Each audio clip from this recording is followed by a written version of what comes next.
Welcome back to Chapter 6, also Episode 6 of this podcast. My name is Doug Sandler with Turnkey Podcast Productions. Today I'm talking with Jerry Yu, the family money doctor. He's also the best-selling author of Fortify Your Financial Kingdom, Build Flexibility and Control into Your Wealth for Generations. Jerry, we've got 5 episodes down. We are now on Chapter 6. Welcome back to the podcast.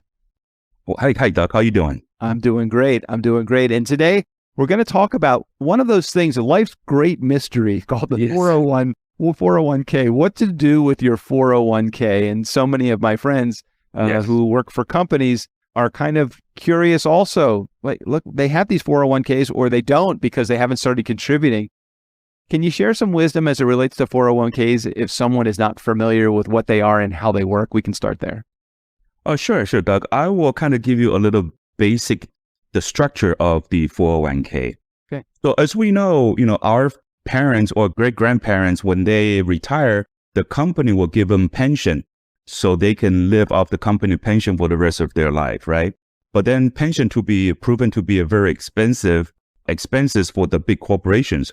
So the government started promoting, hey, why don't you do a 401k? So 401k basically is a company-sponsored retirement plan, okay, as an employee benefit.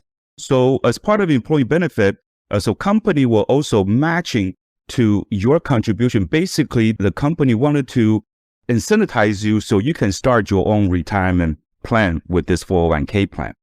So basically, what if the company that you work for, they offer you any type of a match? So for example, let's say, hey, Doug, you work for my company, your 401k, we will give you a match up to 6% of your income. I'm just using arbitrary 6%. Okay. And the matching could be $1 to $1 or 50 cents to $1 or 25 cents to $1. Depends on how the company wanted to help you to build up your retirement. Let's say it's $1 to $1, which means I'm making $100,000. If the first $6,000 that I put in, company will give me $6,000. Okay. So with that, I will have $12,000 in my 401k to start building my retirement. Okay. So that's the basic of the 401k is a company will want to incentivize you. So the matching portion, it's one of the employee benefits. So it's a free money. You should take it. And then also a lot of people say, hey, Jerry, I maxed out my 401k because it's a great retirement tool, right? Just like you said. Okay. So right now I maxed out my 401k. Let's say in 2023, for 50 years and younger, your maximum is $22,500. For 50 years and over, you can contribute up to $30,000. Okay. Now later on, I'm going to give you a little example of should you max out your 401k. It might be good, or you might have some issues that I will share with you a little bit later. Okay, so there's a lot of stuff to unpack there. So I want to ask a couple of questions that are within that umbrella of the 401k. So you did mention if I'm making $100,000 and they match dollar for dollar the first 6% that I put in there, so I put in $6,000 and they give me $6,000, is there any reason that I shouldn't take that $6,000 that they're giving me? It seems like it's free money right off the bat. Yes, it is a free money off the bat. But another thing is you need to work with your HR, especially you are a new employee to the company, is you need to find out what is the vesting period. Okay. The company can say, hey, your vesting period is 5 years. So if you leave within the first year, you only get 20% of my company's matching. You can take it with you to your next employer. So if you leave in second year, you can take only 40%. So which means if you leave the company after 5 years, the 100% of the company matching the last 5 years, you can take it with you, right? So if you know that you are not going to be within this employer for longer than 1 year, maybe you don't want to do it. But if you do if the vesting period is short enough, it's free money. Just take it. That makes a lot of sense. Now, as it relates to 401k, and again, as I'm reading the chapter, the information is fascinating in this chapter 6. Some of it dispels some of the myths about 401ks as far as you know, especially to that word, should I max out my 401k? A lot of interesting conversation in the book. As it relates to 401ks, why should someone look at other vehicles as well? Is there a downside to 401ks? Yeah, of course, 401k is a great tool for the company to attract talent to work for them by matching and set up the plan. But 401k does have a few issues that every investor needs to be aware. Number one is when you put in your $6,000 and company matching the $6,000, where do you invest this money? If you invest in the market, okay, but then you are subject to market fluctuation.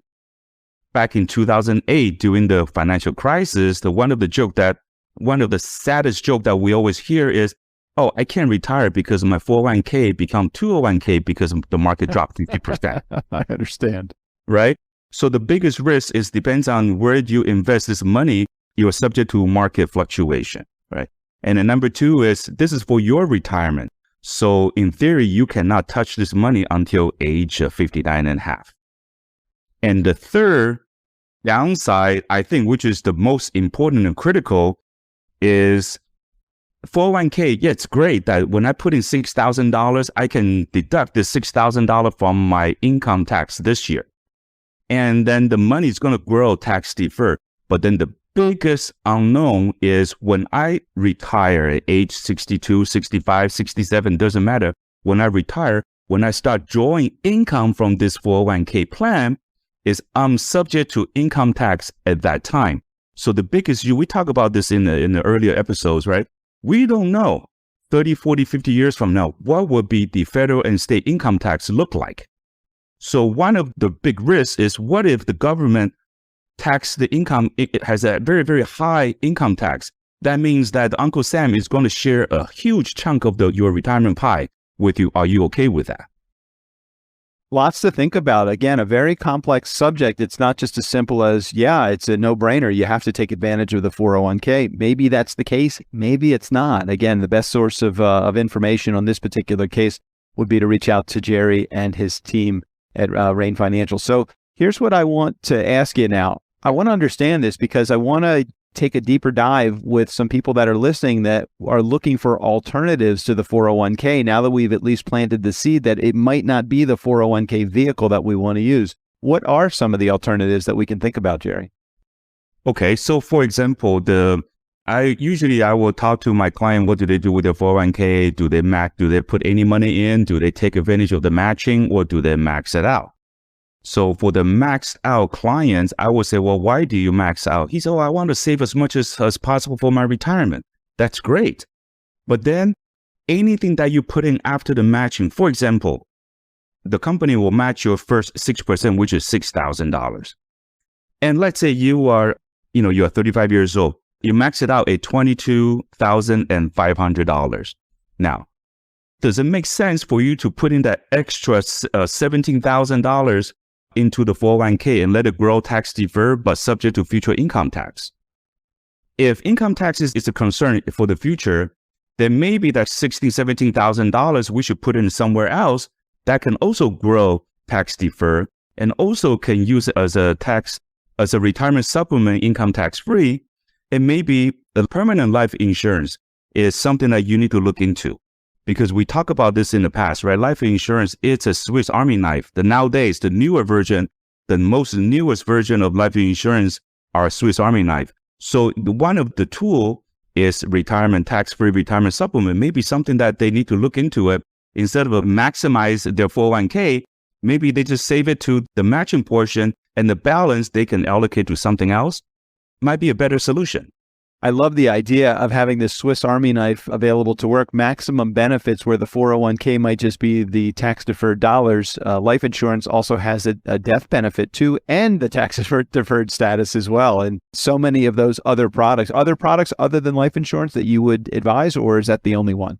Well, I would think that based on most of the client that I have met in the past, a lot of people misunderstood, they don't understand life insurance, right? So not a lot of people like life insurance, but once they understand, they can utilize all these tools.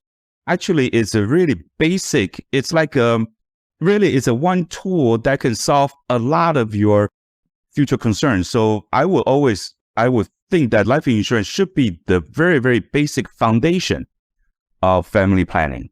Excellent. Well, Jerry, thank you for sharing the alternatives to 401k plans. And I know the next episode, we're going to talk about how to pay for college without ruining your kids.